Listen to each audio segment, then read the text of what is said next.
Good morning, everyone. My name is John Adrian P. Manalili from FMGT 2B. I'm the leader of Group 1 and we are going to discuss about credit and collection policies. So, what are the expected learning outcomes? So, number 1, we're going to learn about steps and factors to develop credit and collection. Number 2, we're going to identify the advantages and disadvantages of credit and collection. Number 3, enumerate all the policies of installment credit.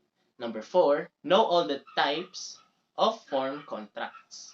Number 5, understand how does credit plan works. And last, to develop your knowledge in credit plan.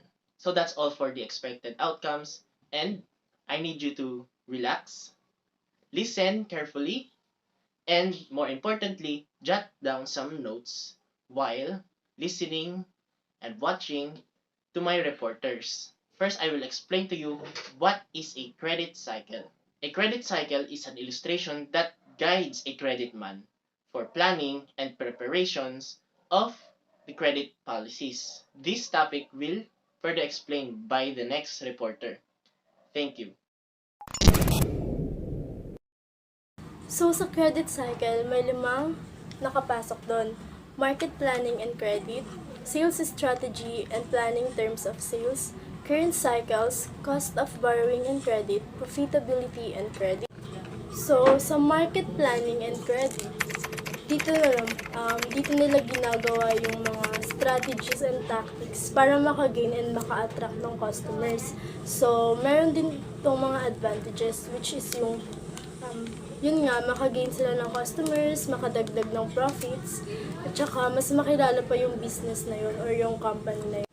So, sa sales strategy and pricing terms of sales, dito naman pinagpaplanuhan to ng by group or isang individual lang ng isang company para mapagplanuhan kung paano ma-attract naman yung customers para i-avail yung service nila or kung paano sila makakabenta, which is malaking tulong para makagain ng more profits sa isang business. So, sa current cycle, this is the turnover of receivables and other current asset item affected by the degree of efficiency of credit. So, it means yung turnover of receivable, ito yung nagme-measure kung gaano ka-efficient yung company para mag-collect ng credit na pinoprovide nila. So, dito, yung turnover of receivable, makaka-affect yun kung gaano ka-efficient yung credit na i-avail ng isang customer sa company nila. So, sa cost of borrowing and credit, credit policy must consider the inevitable problem cost money in the efficiency in the utilization of funds. So, dito, dapat daw, yung credit policies, kinukonsider pa lang, so, nung una pa lang, or nung nagpaplano pa lang sila, ng mga unavoidable or hindi may iwasan na problema sa isang pag mag-a-avail yung customer.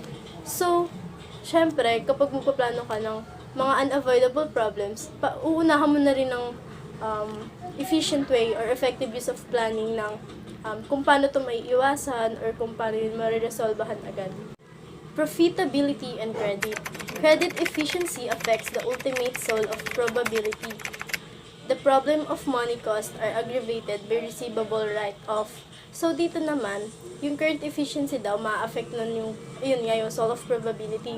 So, yung problem ng, ng money cost, pag more severe siya, yung isang individual na yun, kapag hindi niya na-fulfill yung obligation niya,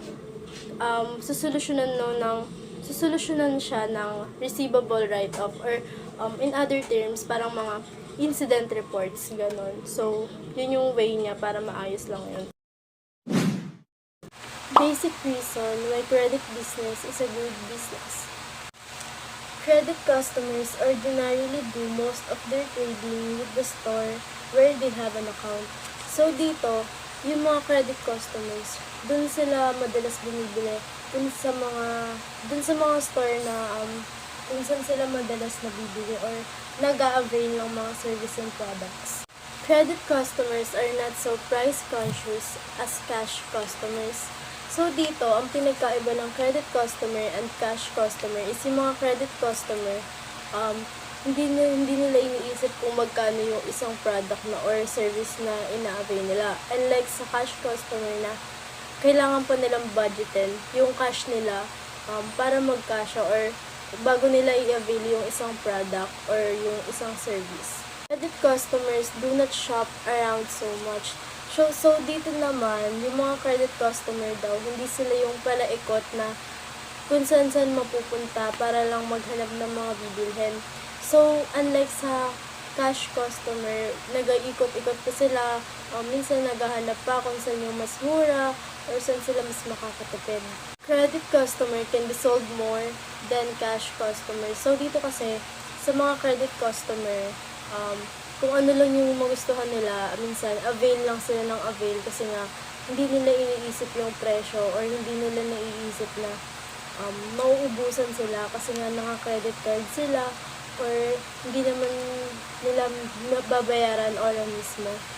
Credit customer are among the best people in town and have more money to spend. So, dito naman, yung mga credit customer daw, sila yung mga medyo nakakaangat sa buhay or merong magandang trabaho or malaki yung mga kinikita nila. Credit business is not so competitive from a price viewpoint, and stores don't need so many special and price-cutting events, but advertise, merchandise, service, and quality instead.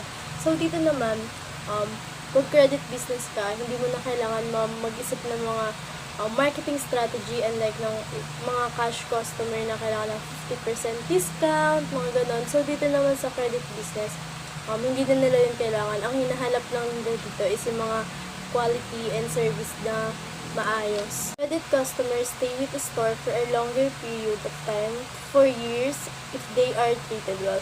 So dito, yung mga credit customer, if they are treated well or maayos yung service na pinibigay sa kanila, syempre, dun sila uulit-ulit na mag-a-avail ng service or bibili.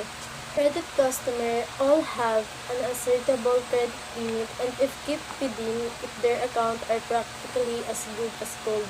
So, dito naman, yung mga credit customer daw, yung credit card nila is may limit. Pero, basically, defined as good as gold kasi anytime pwede silang makabili or anytime pwede silang maka-avail ng services without hesitating. Even in marginal cases, with the credit business system of account control can be induced to pay their bills promptly. So, sa credit business or sa credit customer, pwede sila magbayad ng bills nila using their credit card. So, mas less hassle or mas napapadali yung ginagawa nila. Credit customer who fail to pay will be billed a small percentage of the total good business produced as outlined above, that the merchant could lose more than the amount and still do a profitable credit business. So, dito naman, yung mga credit customer daw na hindi nakakapagbayad on time or fail na ma-achieve yung date kung kailan sila dapat magbayad will be banned or parang dun sila mapupunta sa mga customer na with small percentage lang or mga customer na hirap magbayad. Sa ganitong sitwasyon, yung mga credit customer could lose the amount, malaking amount, pero yung mga credit business will parang makakagawa pa rin sila ng magandang profit doon. Kasi nga, magbabayad pa rin yung customer sa kanila kahit na ganun. Tapos lumalaki yun kasi may mga tubo. Customers are your customers and cash customers are anybody's customers. So, dito kasi yung mga credit customer, meron silang stores or loyal stores na pinupuntahan. So, doon, kasi dito sa cash customers, anywhere, pwede sila bumili anytime, anywhere, sa mga bawat store na madadaan nila. Unlike sa credit customer na pili lang yung mga store or hindi lahat ng store is tumatanggap ng credit cards or credit business.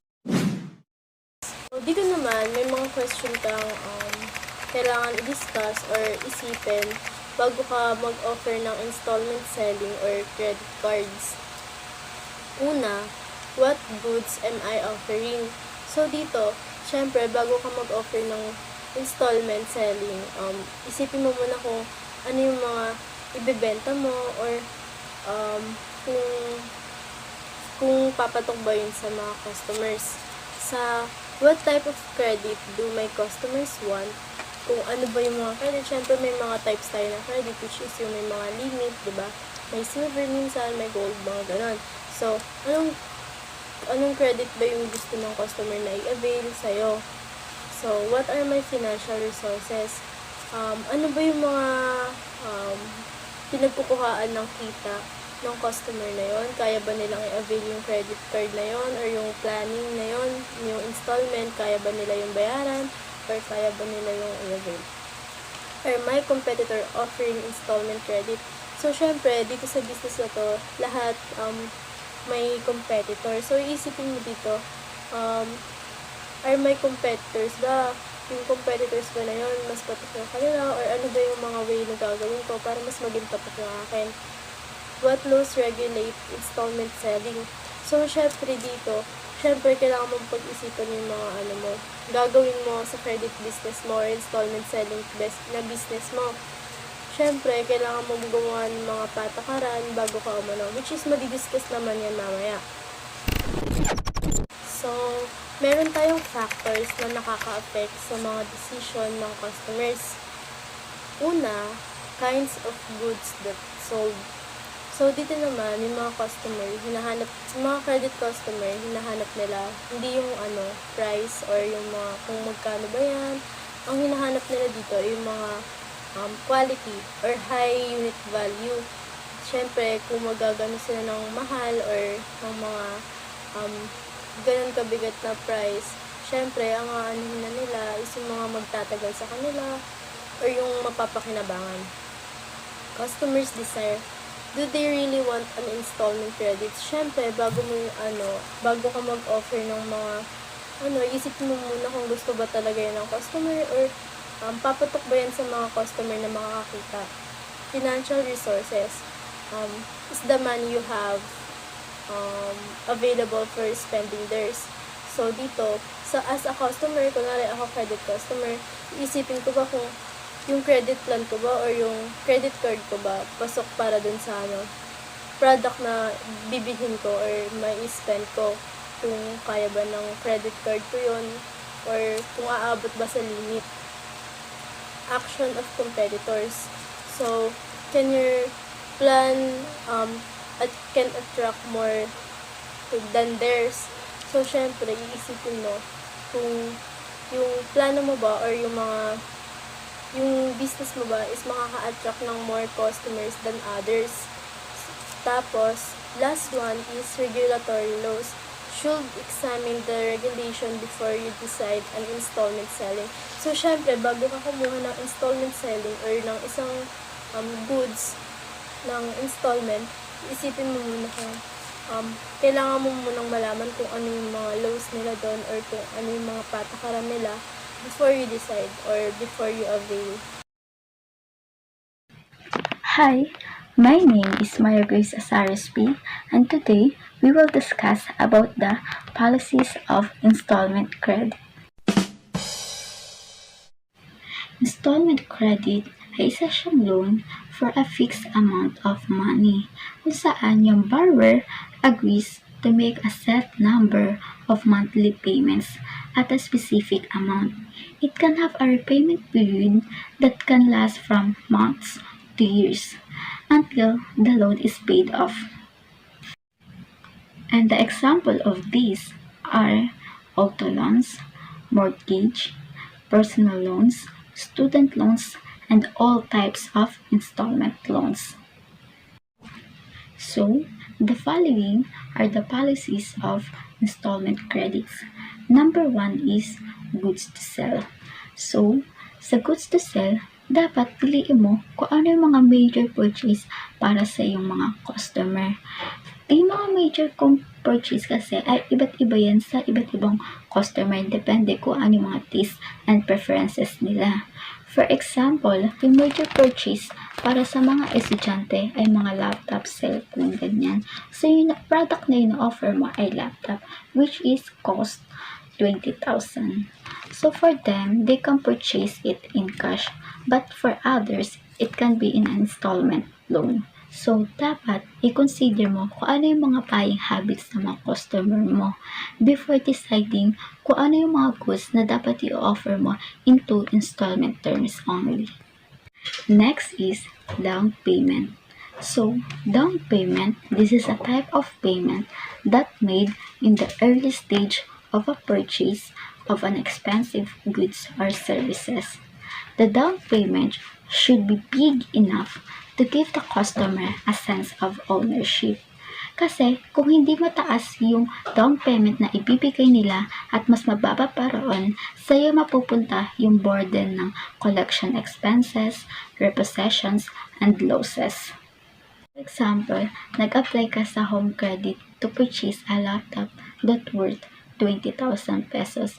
So, yung down payment ay nagsisimula sa 8,000 pesos at hindi na bababa ron. Kasi nga kapag bumaba siya, sa'yo mo pupunta yung mga burden, mga collection expenses, and many more. So, next is amount and schedule of payment. Dito, may kita yung complete table ng periodic loan of payments ng mga customer mo, showing the amount of principal and the amount of interest that comprise each of payment until the loan is paid off at the end of its term. It should be related to your customer's income and his other debts para hindi sila magkasasalubong at hindi magka-reason out na hindi niya mababayaran yung utang niya sa'yo. For example, sa loob ng isang buwan, ang binabayaran mo ay 1,266 sa product na pinurchase mo. Ito ay nabuo dahil sa principal payment, interest payment, at iba pang charges. Next is installment terms. Yung installment terms, ito yung loans na binabayaran ng mga borrower in a regular installments. Ito yung unequal monthly payments that include interest and principal. At yung kontrata dito sa installment terms should be as short as possible so that the customer can enjoy he or she purchase longer than the contract and encourage the customer to complete the payments immediately. For example, nag-purchase ka ng laptop that worth 20,000. Then yung down payment na binigay mo ay 8,000. So may remaining balance ka pa na 12,000. And yung 12,000 na yun ay ibinigay mo siya na naisip mo na babayaran mo siya into 6 months. Kaya ibig sabihin, 2,000 yung babayaran mo per month. At yung tawag doon ay installment term. And next is carrying charges. Yung carrying charges, ito yung halaga na naka-associate sa physical commodity or financial instrument. And this varies depending on the type of commodity or instrument it is. Kaya nga kailangan na i-explain mo muna sa mga customers beforehand kung ano yung mga charges na maa-apply dito sa installment credit para hindi sila mabigla at hindi nila ma-misunderstood later. Pero, in some jury naman, meron na mga naisabatas na kung hanggang saan lang yung maximum carrying charges na pwede ilagay or ipatong at dapat reasonable to at adequate to defray the cost of transaction. At yung mga example neto ay yung insurance, storage, and interest on the invested funds as well as the other incidental costs. For our next topic is expenses and profits in installment selling. So dito, it's a normal thing sa business na gumastos ka muna for your things and other expenses bago ka makagain ng profit sa isang business tulad ng installment operation. So dito, ano-ano nga ba yung mga expenses na kailangan at connected sa isang installment selling? So, the first one is salaries for your people to run your credit operations. So dito, ang tinutukoy ay yung mga salaries expense o yung mga compensations na makukuha ng mga nagtatrabaho sa business mo.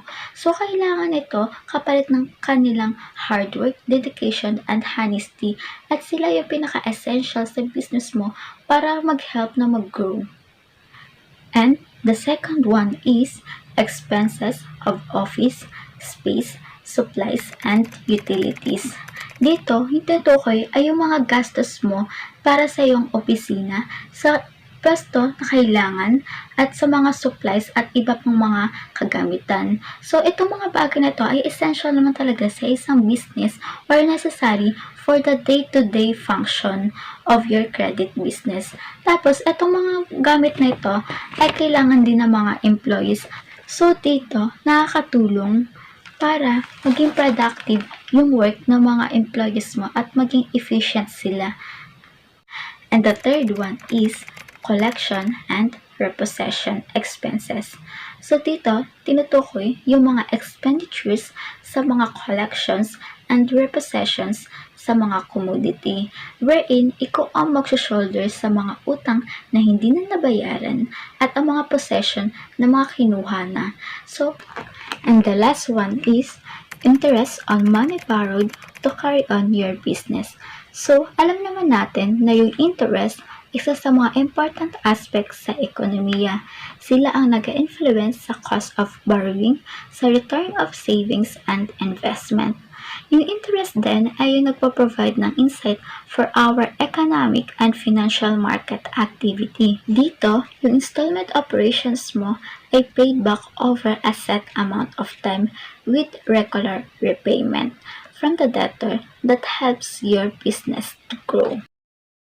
Next, for our topic is forms of contract. The following are some of the provisions that we can use. First is yung Act number 1508. This is an act providing for the mortgaging of a personal property and for the registration of the mortgage so executed. Ito yung mga kadalasan ginagamit sa credit kung saan kapag hindi mo na-afford mabayaran ng iyong utang, kukunin yung mga personal na bagay na charge mo as chattel mortgage bilang kapalit sa mga utang mo na siyang equal sa amount neto. Example of these are car loans, mobile home, furniture, clothes, and other movable things. And the second one is Article 1458.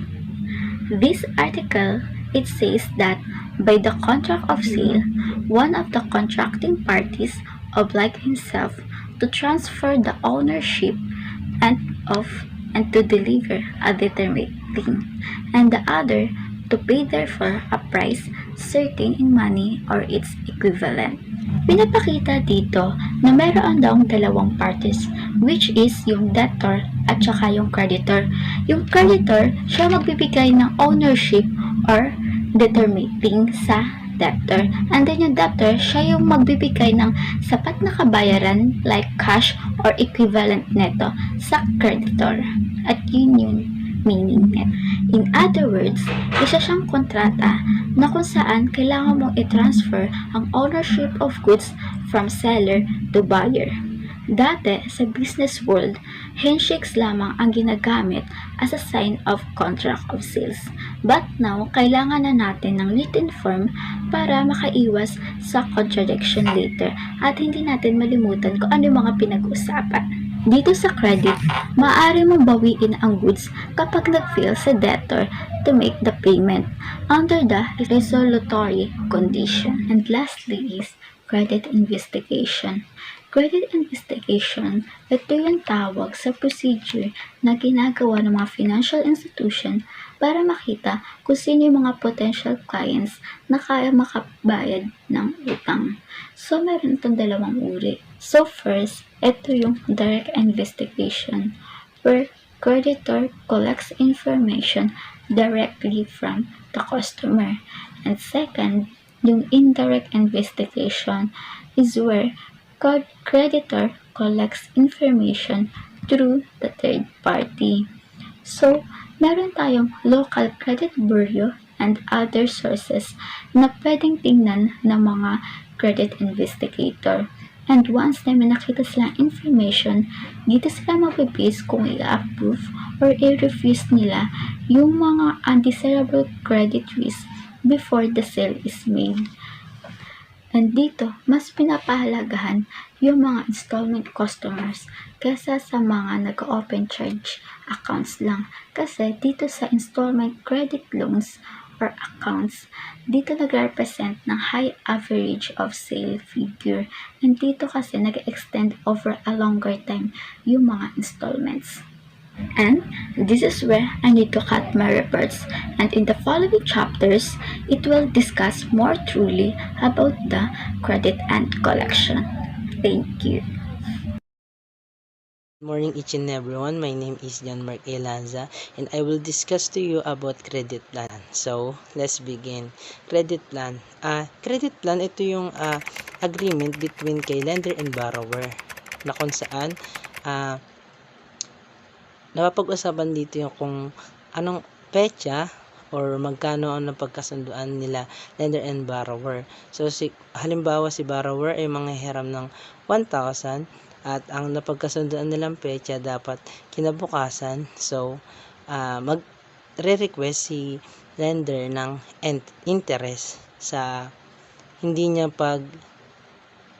bayad sa tamang oras kung sa susunod na araw pa niya ito babayaran. Let's proceed to the next slide, which is the credit plan should include.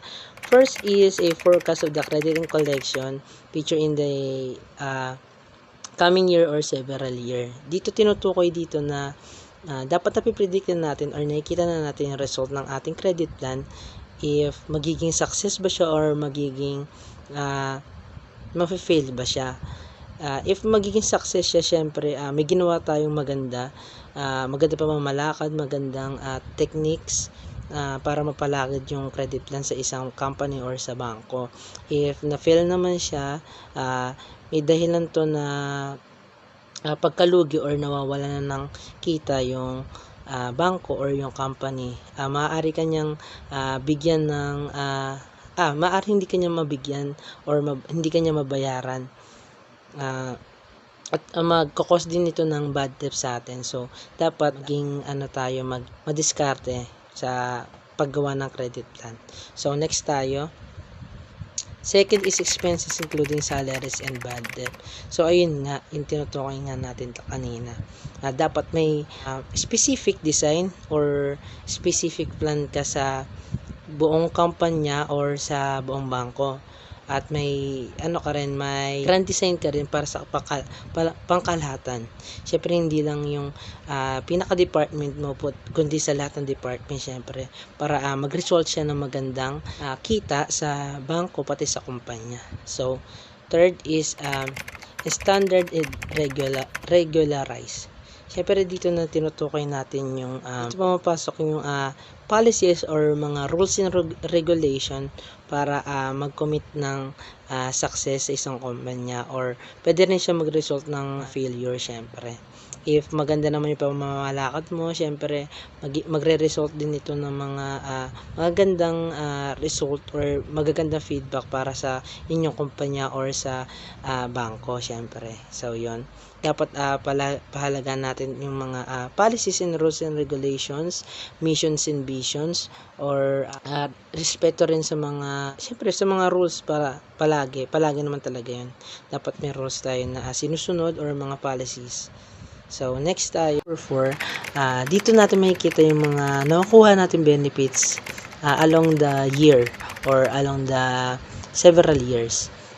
Sa journey ng natin sa credit plan. Ayun ibig sabihin ng identify, qualify, quantify credit and collection targets. So, makikita natin doon kung ilan ba ang mga benefits na nakuha natin along the year, yung sinabi ko nga kanina. And kung magiging successful ba siya sa along the journey na sa isang kumpanya or sa isang bangko. So, next, number 5 naman, budget and allocating facilities, materials, and men. Siyempre, kailangan natin maglaan ng budget sa ating mga facilities na ginagamit, pagpapasawad sa mga ating workers, and sa mga materials na ginagamit, siyempre kinakalaan natin yung nilalaan talaga natin yung budget natin para doon, para mag-achieve tayo ng same state objective, which means successful yung objective natin sa ating credit plan. So dapat nakalaan yung may budget tayo nakalaan sa mga facilities, materials, and mga months natin or mga workers natin. So proceed naman tayo sa financial responsibility. So dito sa financial responsibility, for example, the overall mission of the credit arm in the manufacturing company state simply does financial responsibility. So since nasa credit business tayo, as a credit arm, need namin mag-investigate kung ang taong gusto talagang mangutang is karapat-dapat talagang pahiramin or hindi karapat-dapat pahiramin. At syempre, before po utangan, syempre need talaga namin na mag-undergo sa credit investigation wherein chine-check talaga nila yung credit worthiness ng isang buyer or mangungutang. So, next naman tayo. Next is open credit and special arrangement. So, dito sa open credit and special arrangement naman is as a credit arm, syempre, kami yung mga may rights or kami yung mga may kakayahan na ma-establish or i-open yung credit or special arrangement kasi nga tapos na kami na mag-credit investigation kaya alam na namin kung yung tao na yun is may kakayahan magbayad or hindi. So dito natin nakikita yung liquidity ng isang tao kung may kakayahan talaga siya magbayad or wala. So yung open credit naman, ito yung type ng credit that requires full payment for each period, such as per month. You can borrow, pwede ka manghiram ng maximum amount sa similar to credit card limit. Yeah. Pero dapat kailangan mo yung mabayaran ng buo.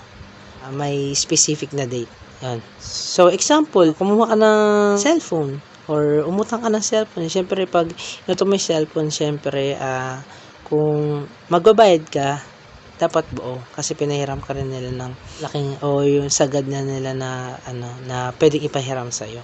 Next naman tayo, special arrangement. Dito naman is, sa tingin ko dito, yung lender and yung borrower ang magdedesisyon dito. Siyempre sa kanila na kung paano nila i-set up yung agreements nila sa isa't isa. Kung magkano, yun nga sinabi ko kanina sa sa credit plan, may kasunduan silang dalawa kung kailan mababayaran or kung magkano yung mababayaran ni borrower. Saka pwede mag-request si lender ng interest kada month na babayaran niya ng buo. Next naman tayo sa pangatlo. Approved orders received accordingly. So, dito naman sa function ng credit arm. Ma-approve yung orders na tungkol sa pagpapautang. Siyempre, since nag-undergo na sila sa background o sa background ng customer, ganun, ma-identify na nila yung worthiness ng isang client or liquidity ng isang customer kung mapapautang siya or hindi. Next naman tayo. Huli naman, selling terms applicable to product the involved. So, dito naman, sa tingin ko, dito sa huli is, ito na yung last mission. Since nagpa-credit na sila, ito naman yung time na magko-collect. So, ito na yung collection process, yung collection target, credit and collection target process na yun. Yung mga benefits na makukuha natin doon sa pinaka-customer. So, ayun yung mga nakikita natin. Naman tayo sa credit department. So, simple perhaps even obvious but plan and objectives must be the reason out and written down to able to sort those objectives and do not promote the business or are not desirable for the company. Credit plan departments decide. Dito tinutukoy na dapat yung credit department na yun ay siya yung nagde-decide sa mga financial responsibility ng customers. Since nangutang ang client sa credit department, dapat may rights na i-mandate yung nangutang sa mga bagay-bagay na dapat niyang ma-attain. Since may connection na sila, example ng financial responsibility ng customer, is understand the terms of the agreement. Siyempre, may kasunduan kayong dalawa talaga. Dapat maintindihan nyo yun. Pangalawa is, it is your responsibility to understand what you are signing up. So, if kasunduan nyo na agreement na yun, dapat lang kayo mag-focus. Pangalawa is, read the fine printing regarding interest fees and other charges. So, if may mga interest na sinulat dun or pinatag sa credit management, so, that maintindihan mo yun kasi papaliwanag rin naman sa iyo yun. Next tayo, department determine. Yung credit department, sila yung nagpapautang. Of course, sila din yung may rights na mag-determine or gumawa ng mga terms or requirements katulad ng kailan yung due date, magkano ang interest if na-late yung pagbayad, ganon, or kung may discount man, or magkano yung possible discount, ganon. Dun pa lang sa una, dapat agree ka na dun talaga kasi may agreement kayo, dapat napagkasunduan nyo talaga yung dalawa. Which mean, ma-understand yung side ng isa't isa, kung mauunawaan nyo kung paano siya tukuyin, kung pwede ba siyang wala bang interest or babaan yung interest or bigyan ng discount or wala na ring walang discount. May mga ganun ipag-usapan dun sa credit department, which means talaga na na kailangan talaga sa isang transaction or contract. So sa huli naman is the credit department approved. Dito naman sila yung credit department, sila yung may karapatan na mag-approve ng customer individual na kung gaya nga sinabi ko, yung credit department yung nagpapautang, sila din yung magde-decide kung papautangan ba nila o hindi. At sila din may karapatan na mag-collect ng mga bayad na inaprubahan nilang mangungutang. Thus are the responsibility clearly outlined in the Great Billion Peso Company. Thus must they clearly outline in the enterprise that wants to have a rational hold on its credit operation. So, ito daw yung mga ginagamit na paraan para maging success yung isang companies. So, alam na natin kung paano yun. Ang learning outcomes natin dito is to improve how the credit plan works. So, alam na natin kung paano siya palakarin or alam na natin siya kung paano siya sundan. So, ayun lang. Salamat sa pakikinig. Thank you.